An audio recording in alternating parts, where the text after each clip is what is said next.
Things aren't always as bad as they seem. Those were the first words I uttered back in September last year when discussing the just dreadful dramas of the infamous Jean-Denis Delatraz.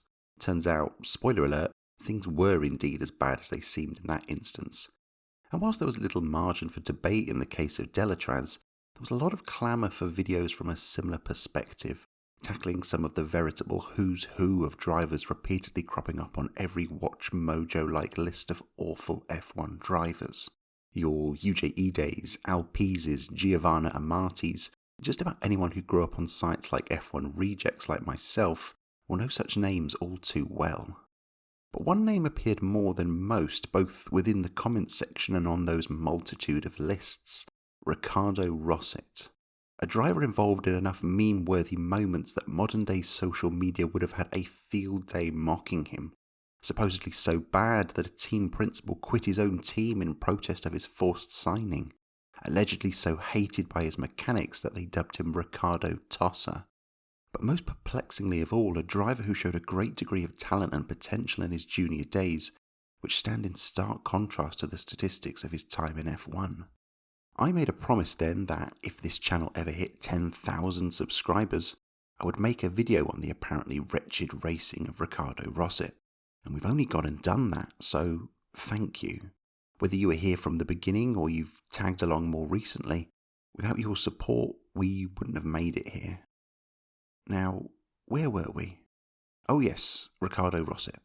It's very easy to tar someone with the tagline of worst ever based on a few notable instances here and there, but there are two sides to every story. For the tale of Ricardo Rosset is not quite the slam-dunk verdict of wretched racer that so many would have you believe. Let's see if we can't act as the Henry Fonda in this room of 12 angry men, and be the lone voice ringing out in defence. To witness this story not just through the easy-to-grab prism of lol Rosset was bad, but questioning whether that was the case, whether there was more to these notorious incidents and stories than the bare surface appearance shows us. And maybe, this time, we'll establish that things aren't always as bad as they seem. Born on the 27th of July 1968 in Sao Paulo, Brazil, the tale of Ricardo Rosset begins quite differently from most of his F1 colleagues. Unlike countrymen Senna, Barrichello or Massa, he was not groomed for success early on, didn't spend his youth pounding around karting circuits. The only cups Ricardo saw in his youth were through his family's successful lingerie company. It wasn't until he was 19 that Ricardo stepped into a kart, and racing wasn't a serious proposition until 2 years after that. For comparison's sake, Max Verstappen was racing in F1 at 17, whilst even at the time, Barrichello would soon be making his F1 debut at 20. Though heavily backed by his family company, all the familial backing in the world could buy neither experience nor immediate success. Yet despite that handicap, Ricardo was immediately on the pace. Success in karting, ranking 4th in the whole country, prompted a move to Brazilian Formula Ford. And again, despite no experience with the formula or the circuits, against much more grizzled and practiced competitors, Rosset proved more than capable as a trio of wins ranked him 5th. Brazilian journalist Lito Cavalcante proclaimed him a wonder kid and the most promising driver of his generation. Though everyone and anyone wanted his signature for the next year, Ricardo knew that if he wanted to progress further and move to Europe, the pilgrimage that so many other Brazilians had taken in the past was the way to go. Off he went to the Formula Lotus Euro Series, and for the first time, results didn't come easily. Statistics vary at this point in time. Some sources claim he ranked 10th that year, others say it was as low as 17th. All will say it was disappointing. He claims a lack of experience and the difficulty of the series hindered him. It provided no testing, no track time, for circuits Ricardo had never even seen in countries where he knew no one and could barely speak the language. Some may gesture that the same would have been true for Barrichello 2 years previously, who won the title in his debut year. But though younger, Rubens had the benefit of many more years spent honing his craft on the racetrack. The case for the inexperience of Rosset holding him back does hold up based on testaments from other sources concerning the same time. There were suggestions Ricardo was perhaps a little too aggressive and just needed to calm everything down to find the pace. And that would be in line with a young, inexperienced driver still finding their feet. What Ricardo needed was experience, and thus packed his bags once more to the sometimes sunny shores of England for a crack at British Formula 3, a series with much more scope for testing, and one where just about every notable name in Brazilian racing circles has gone and won. Senna, Fittipaldi, Barrichello, Pache, people whose names no one really wants to say out loud anymore. Rosset failed to add his name to those ranks, finishing 6th in 1993. Once more though, it was a more impressive result than the bare surface appearance. The first part of the year was spent wrestling an uncompetitive Ralt chassis, and a switch to a Dallara package sent Ricardo up the pecking order. That much can be seen in the fact he only scored 2 points with his Ralt, but was immediately on the podium in his first race with the Dallara. With that momentum behind him, he stuck around for another year with a Dallara chassis once more, but 94 was infamously dominated by Jan Magnussen, who won 14 of the 18 races. At least Ricardo had the honour of being one of the few to also claim a win that year, a dominant display at Snetterton that included pole and fastest lap. The combination of a consistent year plus 5 podiums in the last 7 races saw him climb to 5th, just a point shy of future IndyCar legend Dario Franchitti, and ahead of the likes of future F1 drivers Pedro de la Rosa and Marc Genet, plus a young Christian Horner. It was time to climb another rung up the motorsport ladder to the world of Formula 3000, just a step away from F1. His debut couldn't have gone much better, pole and a win, making Ricardo the first person in Formula 3000 history to win on their debut. He led home teammate Vincenzo Sospiri that day, and then the roles were reversed next time out in Barcelona. 2 races after that, he romped to another win in Enna, with fastest lap to boot. Suddenly, Rosset was generating a lot of attention, delivering big results with such minimal experience in the category. For the first time, he was tackling a racing year with properly competitive equipment, backed with time in the car. Perhaps here was the first and fairest example of what Ricardo Rosset could do. Sadly though, that minimal experience came to bite him in the behind, as bar Silverstone, every track he visited was one he hadn't raced on since his brief Formula Lotus tenure, and as those experience levels dropped, so did his performances. Most notable was Pau, his first ever visit to a street circuit, and he could only muster 9th, whilst the senior Sospiri won. In contrast to his earlier 3 podiums, the remaining 5 races of the year generated just 5 points, leaving Rosset as runner-up to his champion teammate. In Ricardo's eyes, it wasn't just a lack of experience that hindered him, but a touch of bad luck too. In his words, Sospiri was quite lucky because the races that I won, he was back in the pack, the guys broke down or crashed and he made some points, whereas Ricardo received no such luck. To play devil's advocate here, impressive as a rookie runner-up spot was, with just 29 points to his name, Rosset holds the record for the lowest points tally for a runner-up in F1's second division. Indeed, in other years, the same points tally could have ranked Ricardo as low as 5th. Plus, others will say that of all the Formula 3000 fields, 1995's was arguably one of the weaker ones, with perhaps the only other drivers of note being the likes of Tarso Marquez or Alan McNish, neither of whom ever excelled on their promotions to F1. Still, you can only beat those in front of you, and Ricardo had done that, attaching his name to a select few to have achieved such a high placement in their rookie second division years, luminaries with respectable F1 tenures such as Juan Pablo Montoya and Quick Nick Heidfeld. Perhaps this moment here is the very peak for Rosset, a promising young talent with an F1 dream, blissfully unaware of the nightmare that would slowly unfold. There was no shortage of parties interested in the Brazilian signature, and 2 experienced outfits came right to the forefront, Minardi and Footwork. Rosset spoke with both, but the fact that Footwork was based in England appealed to him, citing that he knew how to work in England based on his recent successes in the junior categories. Formerly known as Arrows, Footwork had been kicking around F1 since 1978. At the time of Rosset's debut, they had over 200 Grand Prix to their name, a solitary pole position, and the infamous tag of being the most experienced team without a win. Rebadged as Footwork since 1991 thanks to the backing of Japanese businessman Wataru Ohashi, money had begun to dwindle in 95 as Ohashi ran into a spot of bother with the Japanese banks, and team founder Jackie Oliver had bought the team back. With no sponsors, Oliver admirably kept the team afloat with his own money, claiming that he was spending around £7 million a year to do so. The lack of funds was reflected in 95 by both the team's choice of livery, supposedly so decorative as to cover up the lack of sponsorship, and their decision to run pay drivers such as the ever so hapless Taki Inui, who at least brought the team some TV airtime with his antics. Now they were seeking another well-financed and ideally more talented driver to join the promising Jos Verstappen, who was arguably at the height of his F1 powers and still a few years away from making morally ambiguous life choices with his children. A quite skint, albeit experienced outfit hardly screamed dream opportunity for a young driver seeking fame and fortune in the big leagues, but there was a huge sense of optimism that Footwork would soon be discarding their tagline of winless wonders. For starters, engine suppliers Hart, an operation about the quarter of the size of the likes of Cosworth, had regularly worked wonders on tiny budgets, as was reflected in their history of poles and podiums from the likes of Barrichello, Gianni Morbidelli, and Ayrton Senna. The main morale boost was their new owner, Tom Walkinshaw, a proven team manager with a glittering trophy cabinet that showed off sports car world championships, multiple touring car titles, and a 1994 F1 crown, courtesy of his role as engineering director of Benetton that year. Keen to go his own way in F1 and after attempts to buy Alicia had failed, Walkinshaw entered negotiations with Oliver and in early 1996 acquired 51% of the team shares, with Oliver retaining the remainder. Sayonara Footwork, and hello TWR Arrows. Better yet, the acquisition wasn't for the sake of brand promotion or just racing for poops and giggles. It was a serious proposition. We are doing this to create a team that can win, Walkinshaw stressed.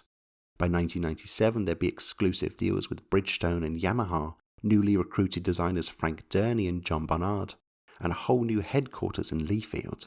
A top 3 championship position was the lofty goal. Exciting times with just one minor hiccup.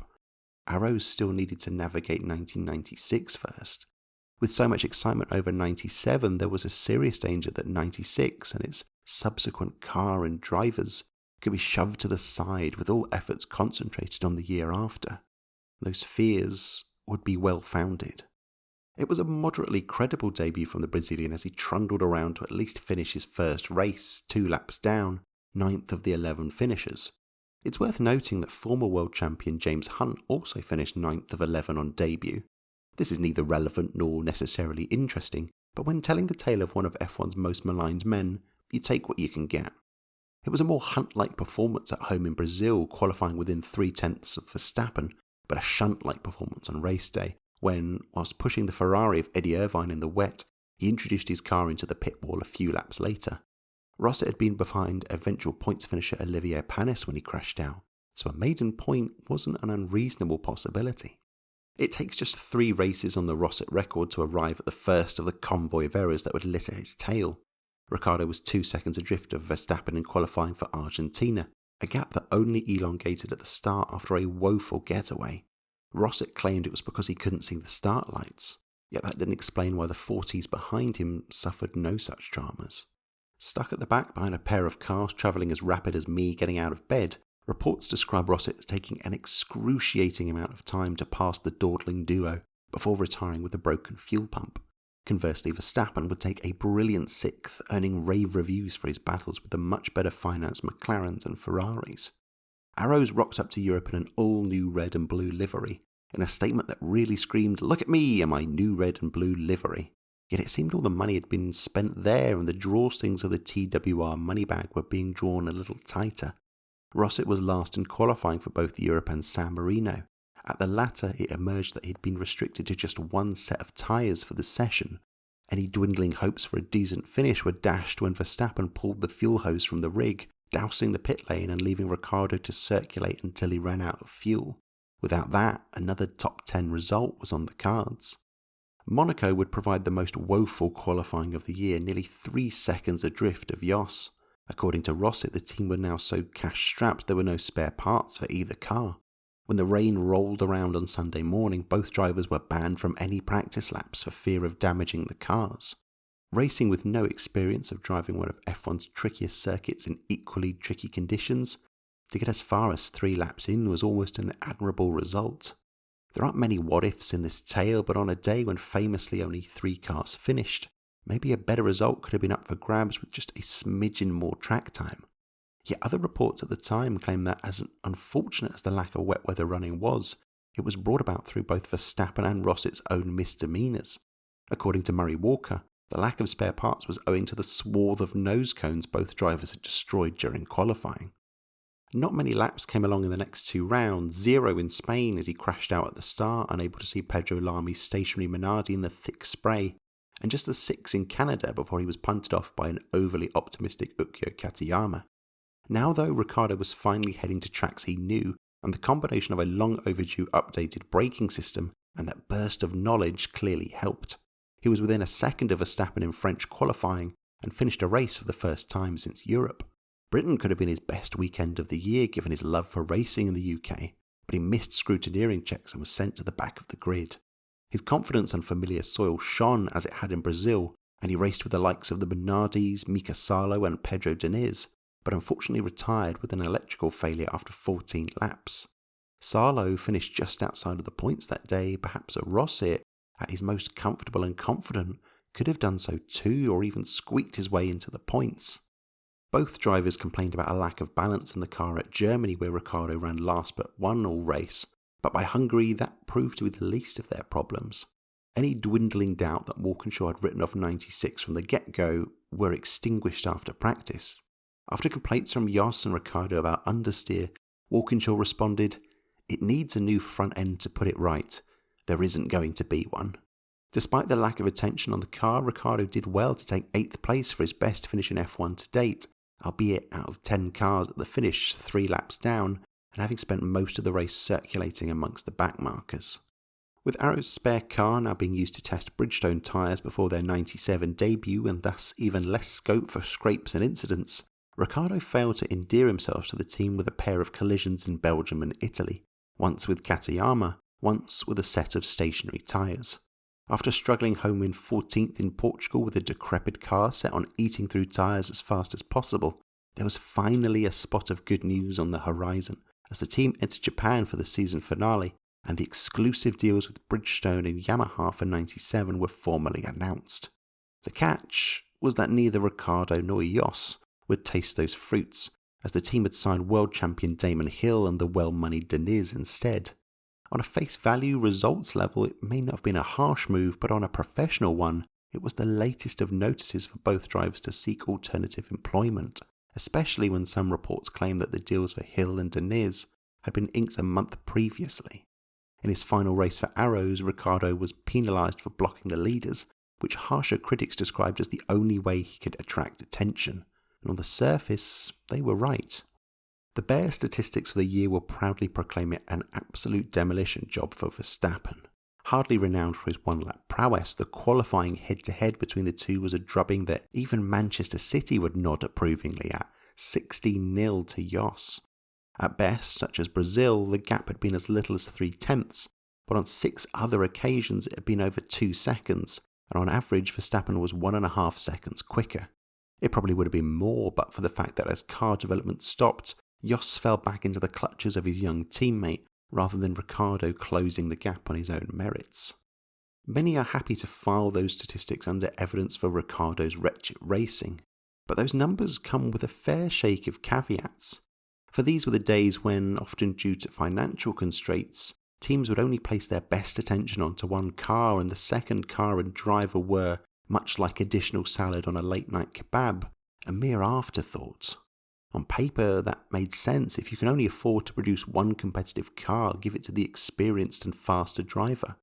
But common sense doesn't mean such a scenario wasn't a totally bum deal. As Ricardo himself says, when I had the condition, I could perform. Trouble was, such conditions were rarely provided, whether from the misbalance of the cars from the get-go, or the ongoing lack of attention on any car development. Yet before we lament cries of woe for Ricardo, let's pump the brakes a second.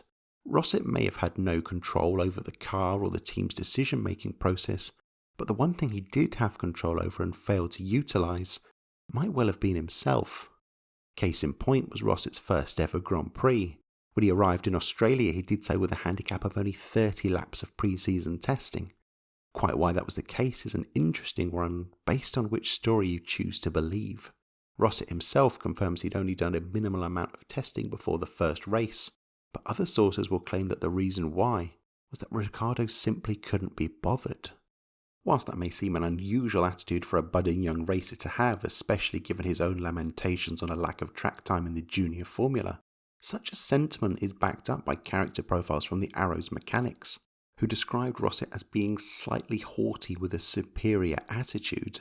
If true, it meant he failed to create a dynamic that would encourage his crew to go the extra mile for him, and if anything, made life harder for himself. It was almost like he thought, "I've made it to F1, so I'm the big guy now," recalls one account. Within a year, Ricardo was seemingly on his way out of F1. The late call from Arrows to drop the Brazilian meant all the seats on the F1 merry-go-round were taken for 97. All but one, that is. Many will tell you that being in F1 is better than being out of it, and sadly for Ricardo, he was scarcely in it for 97. Though there was room for debate over the potential of Rosset following his outwardly disappointing maiden year, some still felt there was room for growth. In the preview guide for 1997, he was described as possessing a good technical brain and ample natural speed, both of which had been easily hidden away in the unbalanced, uninterested Arrows. He simply needs to regain lost confidence, begged the same article. There was only one vacancy for the next year at the new MasterCard Lola operation. As with Arrows last year, it seemed a decent opportunity on the surface. Lola were an experienced manufacturer with proven success across a number of racing series, from sports cars to Indy cars to the junior formula. Add to that a scattered near 200 F1 entries since 1962 as a chassis supplier, with podiums and points to their name. And now founder Eric Broadley had decreed it was time for Lola to stretch their wings and give the old running your own F1 team routine a whirl. Stepping over from Arrows to a full works outfit, there was a sense things were looking up for Ricardo. Rosset could surprise a number of people this year, claimed the preview guides. He fully expects to establish himself with Lola in the 16 Grand Prix of his sophomore year. How wrong those words would prove. 1997 would provide no pleasant surprises, no establishing, and not even close to 16 Grand Prix of racing. History will tell us that the MasterCard Lola operation of 1997 was one of the most misguided F1 attempts in recent memory. The primary problem was that they weren't even meant to be racing during 1997. The original plan had been for Lola to enter F1 in 1998, with sufficient time to prepare, design a decent car, establish some infrastructure, the basics. Plans were even drawn up to build their own engines, yet it all went south faster than a digested KFC. Sponsors MasterCard, having spotted rivals HSBC now emblazoned across fellow debutant Stewart Grand Prix, refused to acknowledge the possibility of their foes getting the jump on them in the TV time race. They demanded Lola instead enter a year early or lose their funding. And so all focus abruptly switched for a sooner than anticipated debut. For comparison's sake, at the time that Stewart were launching their car, Lola were only just putting pen to paper on their designs. The resulting T9730 was heavily based on their kart design, shockingly not a system any other manufacturers were doing. It never sat in a wind tunnel, let alone glanced in the general direction of one. Ricardo described it as a very simple car, not very offensive, with a lot left to develop. The in-house engine plans were lobbed into the bin, and instead some Ford ECA Z-Tech R engines were sourced. They could churn out around 610 brake horsepower, over 100 less than those in the backs of their rivals, and their lack of power had been aptly demonstrated by their last customers, 40 in 1996, who'd failed to qualify for numerous races. Hopes weren't high, but in many ways that was a good thing. Sometimes a car and a team need to start at their lowest point, and that gives them the capacity to grow and improve. A more recent example would be an outfit like Super Aguri in 2006, another very last-minute addition to the field, yet the operation went from running a 4-year-old car at the season opener to a top 10 finish by the season finale. It may seem a fanciful stretch, yet there were those who believed in the project. Broadly proudly boasted, "If we don't beat the Stewarts, we deserve to be given a good kick up the backside." At the very least, it was a low-key environment that could hopefully allow Ricardo some time behind the wheel, time to bed into F1 properly. But time behind the wheel was precisely what Rosset wasn't privy to. What was becoming a worryingly running theme for the Brazilian, he arrived at the first race with minimal time behind the wheel, absolutely none in fact. The car had been subject to the briefest of shakedowns at Silverstone, courtesy of new teammate, old rival Vincenzo Sospiri, for a grand total of 8 laps before the engine failed. A second shakedown at the Santa Pod strip followed and also ended prematurely with yet another engine expiring. Hopes might have been lower than a measuring scale next to Yuki Tsunoda, but somehow all was looking rather good in first practice for the season opener in Australia. Despite no track time, Rosset outpaced Aspiri by over a second and was just a tenth shy of Katayama's Minardi. Problem was, whilst the Lolas were running some qualifying simulations, i.e. with low fuel and racing at their limits, Katayama was doing race simulations, i.e. a heavier fuel load and a more conservative approach to lap times. In second practice, that gap became less a gap and more a canyon, and Ricardo was now 12 seconds from the pace-sitting Jacques Villeneuve, and 6 seconds from the 22nd placed Hill, though nearly 3 seconds clear of Suspiri. Questions were now being bandied around as to whether the shambolic Lolas would make it within the 107% margin of pole position, and thus qualify for the race. They would not. At 11 and 12 seconds adrift respectfully, not even Phoenix Wright could have successfully objected to the FIA's refusal to allow either car to start the race. One statistic that people are happy to draw up here is how Suspiri, the rookie, out-qualified Rosset, but once more all was not as it seemed. Rosset claims that during qualifying so bad were his car problems that he only had access to 4th and 5th gears, which would explain why his best lap was a second off his previous practice best. If true, then a gap of just 1 second to the actually working car of Suspiri was nothing to be sniffed at. It's also easy to miss that the same day, Villeneuve set one of the most dominant qualifying laps in history, nearly 2 seconds clear of second-place teammate Heinz-Harald Frentzen. Both Lolas were outside the 107% mark, but so too was the Arrows of Deniz. Compared to Frentzen, perhaps a more reasonable yardstick, Rosset was less than 10 seconds adrift and would have been 4.5 seconds off making the cut. Still not brilliant, but in a rushed, broken car. A valiant effort. Broadly proclaimed himself disappointed but not entirely surprised. Such a sentiment hardly filled anyone with hope, even if he did insist that he had no doubts over qualifying for the next race. The only way was up, baby, and heading to Brazil, where Ricardo had arguably been at his strongest the previous year, there was a smidgen of positivity that even if the Lolas failed to qualify again, perhaps the deficit would come down a little bit more. I flew to Brazil and they went back to the factory, says Rosset. They said we're going to fix it and everything's going to be alright. As Ricardo rocked up to the paddock and strolled down to the Lola garage, he was met with the shocking news. MasterCard had pulled out. A number of other sponsors had followed suit.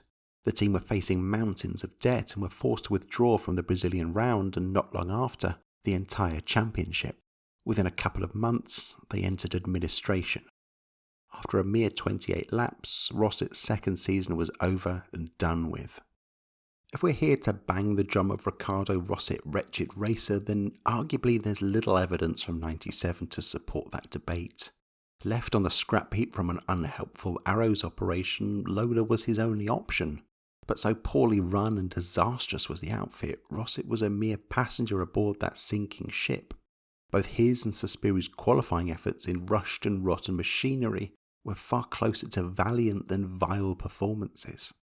To make matters worse, these ongoing struggles, most of which had been out of his hands, left little to no interest from prospective parties in the paddock.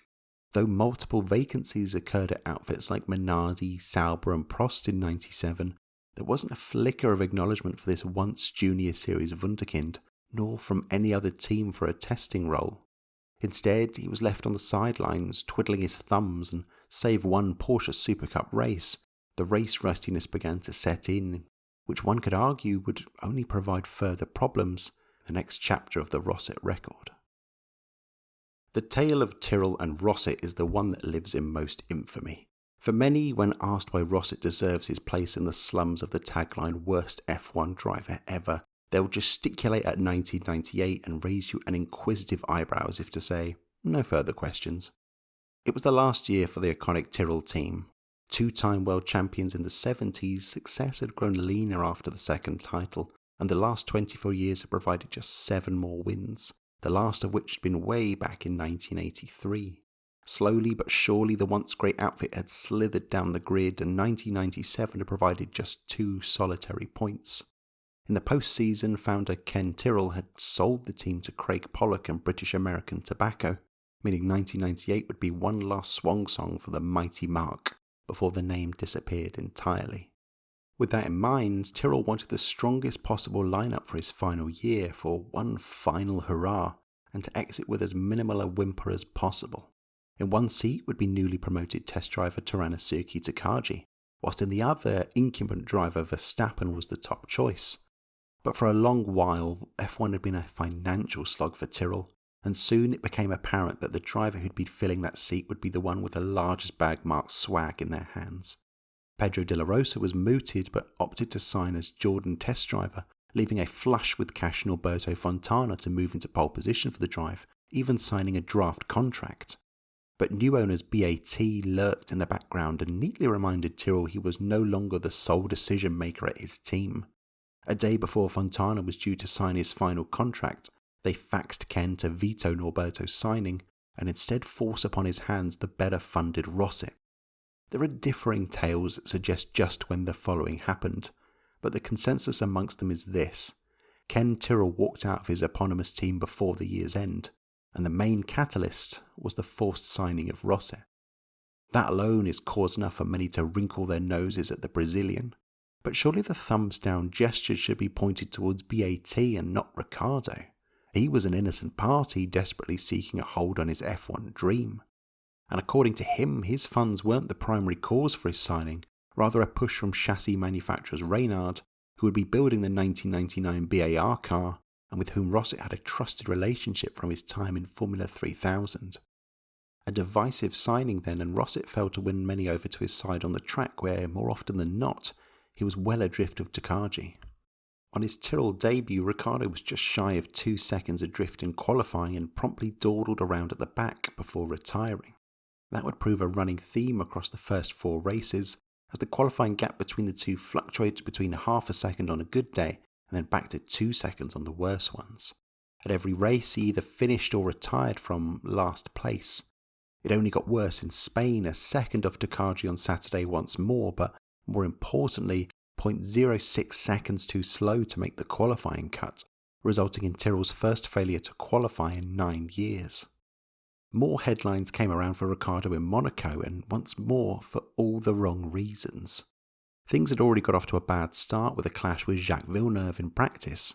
When queried about the incident, Villeneuve delivered the withering line, "He's always being overtaken, so he should be used to looking in his mirrors," and that Ricardo had no right to be in F1.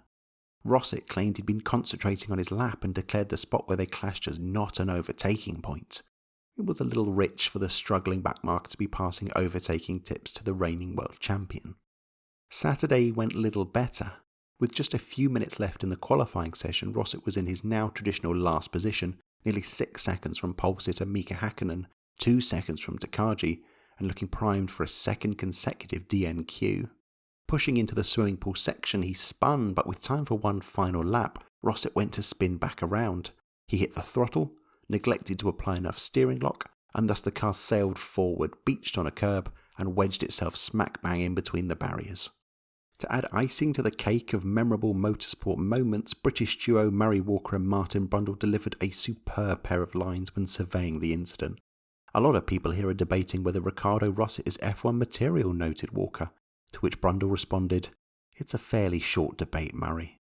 Sadly, had anyone bothered debating, they might have learned from Ricardo that his clutch was faulty, hence why a once promising junior racer was seemingly incapable of performing one of racing's most basic manoeuvres.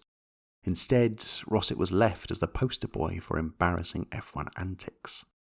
To many then, it came as little surprise that after Canada, even having secured his joint best result in F1 with a fine 8th place from last on the grid, rumours were rife that the Brazilian would be chucked from the outfit in favour of test driver Tom Christensen, in the hopes that the Dane could drag the car further up the field and establish Tyrrell back into the top 10 of the constructors, thus qualifying them for free travel bonuses the next year. The duo went to France for a shootout test. The winner would get the seat, the loser taunted and booed until my throat was sore. Further whispers on the grapevine suggested that so confident were Tyrrell that Christensen would outperform Rosset that they provided Ricardo with the latest spec forward engine for the shootout and left Tom with an older, less powerful version. If true, it would leave Ricardo on a hiding to nothing. If he was faster, well then of course he was, he had better equipment. And if he lost, then such a performance was inexcusable. Rosset went faster by half a second and held on to his seat. Christensen would later claim that the mooted switch was never a serious proposition and that the test was merely an excuse for the team to squeeze a few more pennies out of Rosset. Whatever the case, it hardly screamed of total confidence in the abilities of Ricardo. It may well have given Rosset the kick up the backside he needed though, and France marked the first time he'd outqualified Takagi.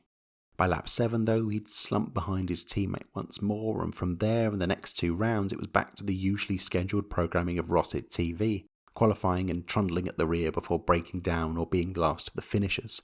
Having dodged the misfortune of doing so at Imola and Silverstone by just half a second, it was an unwelcome return to the world of DMQs in Germany, though to be fair this was more due to a heavy crash in practice that injured his wrist and ruled him out of qualifying, and any remaining twinges would explain another DNQ at the following round in Hungary. There was little room for explanations in Belgium though.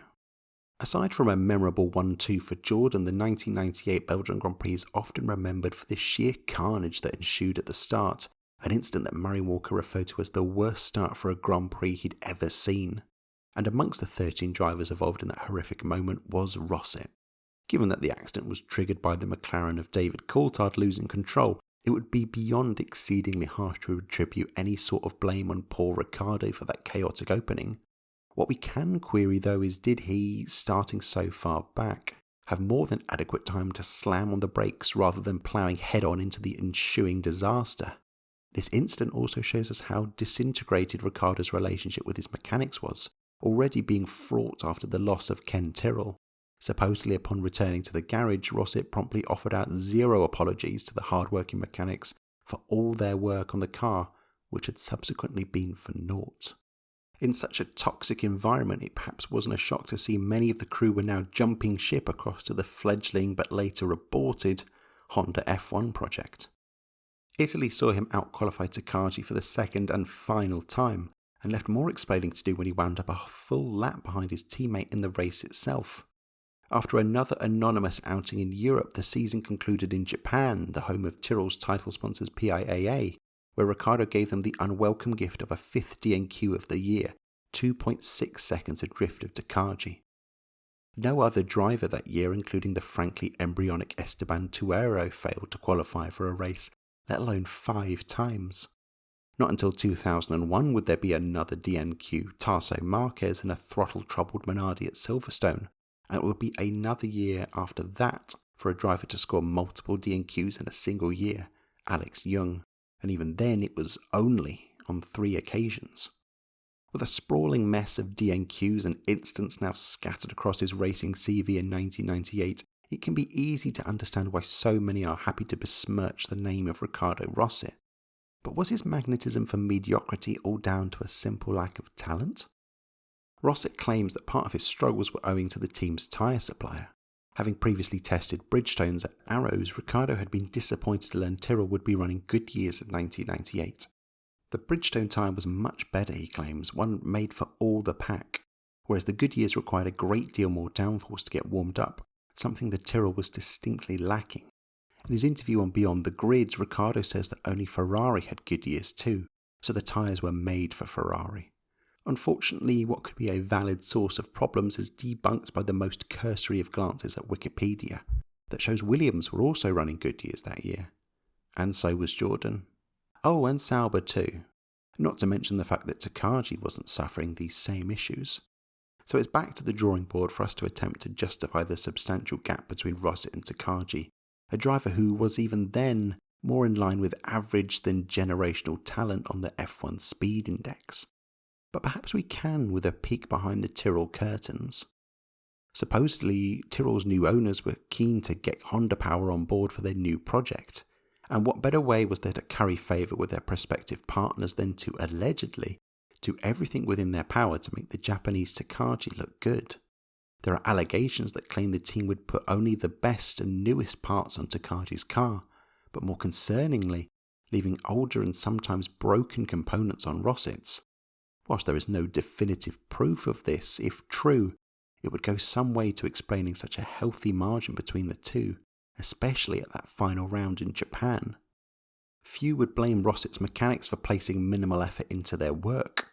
Already divisive and unpopular for being the catalyst to the departure of Tyrrell, it seems just like at Arrows, Ricardo did nothing to attempt to salve this relationship. Once again, there are numerous tales of a personality who was content to complain, belittle, and offer every excuse under the sun as to why he wasn't performing. One of the year's most infamous rumours was that at the Nürburgring, some wily Tyrrell mechanics had got hold of Ricardo's paddock scooter, subtly swapping around the R and the T in his surname. It's a tale that Rosset fails to recall whether that happened or not, but admits it wouldn't have surprised him, and thankfully after chatting with F1 legend Matt Bishop, there is official confirmation it did actually happen. What was undeniably true was that Ricardo had failed to extract any sort of performance from his time at Tyrrell that would justify a contract extension there. It was back to the job centre once more. Supposedly, Rosset held discussions with the likes of Williams, BAR, Sauber and Stewart over a potential drive for 1999, whilst discussions with the latter three seemed somewhat sensible but highly optimistic. Quite how or why Ricardo felt his efforts warranted a drive at a very recently championship-winning outfit will remain one of the sport's truly great mysteries. The most likely fit there would have been BAR, given their preference for a South American in the second seat, but leaving aside the unlikelihood of staying on at what was formerly Tyrrell with the 1-2 combo of BAR's blundering debut and a still somewhat motivated Jacques Villeneuve in the other car, it seems we would have only seen a copy-paste of Rosset's struggles from years past. There is no great what-if at this point, and the issues suffered by their eventual pick, fellow Brazilian Ricardo Zonta, are perhaps a more accurate showing of just how things might have gone there. In any case, no F1 seat offers came his way, and thus the curtains drew on the F1 career of Ricardo Rosset. Rather than migrate to another racing category, Ricardo returned home to Brazil, swapping the tracks for track suits with his new sportswear business. It would be a decade until Rosset returned to the racetrack again, and with his seemingly mandatory setback of no testing, he promptly stuck his Ford GT on pole and won his first race back. Between 2010 and 2015, he won the Porsche Cup Brazil 3 times, and though he hasn't raced competitively since 2016, in his own words, he hasn't retired, he's just stopped for a while. So, Ricardo Rosset, wretched racer or tarnished talent? Whereas the conclusion on Jean-Denis Delatraz was a slam dunk as the closing moments of Space Jam, that's not entirely the case here. Yes, the argument for wretched racer is one that's almost overwhelming. It's the one that everyone will tell you. But behind each of those reasonings, why is an objection, a caveat, a tiny little asterisk that adjusts its equally tiny fedora and says, well, actually. Firstly, we have his total demolition at Arrows. The TWR operation of 1996 may well have been one bristling with promise, but it was an ambition set a year away, and the resulting mess of 96 was a mere afterthought in the eyes of Walkinshaw. And not just that, but the ongoing muddle of that year was only further muddied by a big disparity in the performance levels of the two cars, a less level playing field than a game of football being played on Mount Everest. Yet despite that towering pile of problems, you could argue this was one of the few instances wherein we could glimpse the true Ricardo Rosset. Brazil, for instance, where the gap to Verstappen may well have been at its most accurate, one measured by a stopwatch and not a calendar. When I had the condition, I could perform. Ricardo's own words, but those conditions were far and few between. Where to begin with MasterCard Lola, one of the most hapless and rushed operations in recent memory? If no one will drag Vincenzo Sospiri into the conversation of worst driver ever, it seems unjust to do the same with Ricardo Rosset based on doing the very best he could with such dreadful machinery at the only outfit with any sort of vacancy at the beginning of the year. And finally, Tyrrell. Seemingly the one with the largest swathe of evidence to besmirch the name of Ricardo Rosset, yet one with so many caveats otherwise unseen, hidden problems only recently unearthed that can explain away moments of total embarrassment, yet more unbalanced, unfavoured machinery, whilst all the attention was drawn to a teammate. On the surface level, it's just wretched racing. But take the time to dig beneath that surface appearance to understand and listen to what went wrong and why, and there's a big difference between appearances and reality. For all three, you can argue it's merely a case of bad luck and bad timing for sinking ship outfits. Tyrrell and Lola would be the last appearance for those marks, whilst Arrows never saw their championship potential realised and liquidised by the end of 2002. Who could perform at their best in any of those scenarios? There is a minority who still rate Rosset. Cavalcanti, Rosset's champion when he began his journey, names the tale of Ricardo Rosset as a waste of a very good career, drawing parallels between Rosset and Stoffel van Dorn, both drivers shining intensely until they made it into F1. And this was something that excited me when I first started writing this script. The story beneath the initial surface, the hidden details to all these tales of woe, to provide a sense of justice and clarification on this tale. To be in that minority proclaiming that here was another tale that should be included with the likes of Van Dorn or Jan Magnussen in the assessment of these uber-talented juniors who had never given a fair crack of the whip, for whom with a combination of better luck, machinery and timing, we would be singing the praises of these ultra-speedy racers. And what a wonderful conclusion that would be. There's one issue. The source for all these explanations and corrections. One, Ricardo Rosset. Look back on this video and see how many times we say Ricardo suggests or Rosset claims. And that could be fine if it was one or two instances that we were gaining clarity over. But when it's each and every occasion that something went even slightly wrong, those facts start to look an awful lot more like excuses. To play devil's advocate, this may well be indicative of the power of the media. After all, it was and remains easy for a journalist to mock without research and grab an easy headline than it is to find the truth and potentially have a less exciting tale to tell. In this modern era, a driver has access to their Twitters and TikToks and every other social media under the sun, where they can debrief and explain everything, providing a greater degree of understanding to the masses.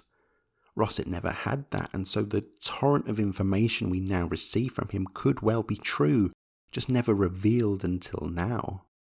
But the tipping point for me came with the accusations against Tyrrell in 1998. For who was it that claimed Tyrrell were purposely sabotaging Rosset? Ricardo himself. And the absurd notion that a renowned operation, one with a deep history of professionalism within Formula One and one eager to conclude their tenure with more of a bang than a whimper, would stoop to the levels of deliberately and dangerously sabotaging their own cars is frankly a step too far. With that, the legitimacy of his other claims, the broken clutch of Monaco 98, the missing spare parts there 2 years previous, they all start to falter. It's perhaps telling that on each occasion we've dug around for reasons to understanding his struggles, there has never been any corroboration from any engineers or journalists. Instead, a mountain of sources that report on his errors, lack of talent, and less than flattering character profile. As lovely as it would be to voice a differing opinion to that of the masses, it would also be foolish to copy the Ricardo Rosset approach, stubbornly ignoring the facts and instead reaching for a stack of unproven explanations. Maybe, rather than someone just unfortunate with their luck and timing, we have someone who just couldn't hack it at the top level. He wouldn't be the first, nor the last. What sours this tale more than any of these other notorious names is our main character, one who doesn't hold his hands up to their flaws in much the way that fellow 90s struggler Taki Inui has fully embraced his talents or lack thereof, in proudly proclaiming himself the worst driver in Formula One. But rather we have an aloof one who was and remains content to reach for the bumper book of racing excuses to cover his tracks. It is a harsh and horrible judgment to pass on to, let's not forget, someone who is a real human being with feelings that have been bashed and bruised by anyone with a faint inkling of F1 history, churning out yet another clickbait-worthy article. But at the end of the day, was Ricardo Rosset just a wretched racer?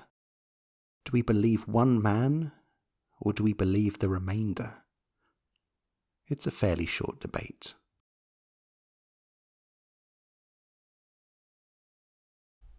Hey, thanks for watching. If you like this video, consider pulling into the pit box of my channel, bolting on the tyres of hitting that subscribe button, and tearing off the fresh fires, or of hitting the like button, I've had word from the pitwall that it's the best strategy available for you.